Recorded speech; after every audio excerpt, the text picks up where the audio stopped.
Day students, তোমরা black হোলের কথা শুনেছ, কিন্তু এই ব্ল্যাক হোলের ধারণা প্রথম দিয়েছিলেন বিখ্যাত বিজ্ঞানী আইনস্টাইন তার জেনারেল থিওরি অফ রিলেটিভিটিতে।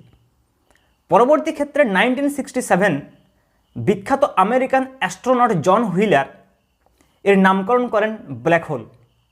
কিন্তু তখনও ব্ল্যাক হোলের কোনো প্র্যাকটিক্যাল প্রুফ অর্থাৎ কোনো প্র্যাকটিক্যাল ফটোকপি আমরা পাইনি যে ব্ল্যাক হোল দেখতে ঠিক কেমন প্র্যাকটিক্যালি।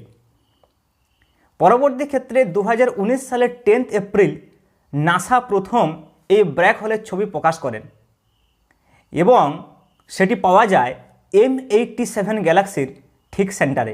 ডে স্টুডেন্টস, তোমরা ব্ল্যাক হোলের কথা শুনেছ, কিন্তু এই ব্ল্যাক হোলের ধারণা প্রথম দিয়েছিলেন বিখ্যাত বিজ্ঞানী আইনস্টাইন তার জেনারেল থিওরি অফ রিলেটিভিটিতে। পরবর্তী ক্ষেত্রে 1967 বিখ্যাত আমেরিকান অ্যাস্ট্রোনট জন হুইলার এর নামকরণ করেন ব্ল্যাক হোল। কিন্তু তখনও ব্ল্যাক হোলের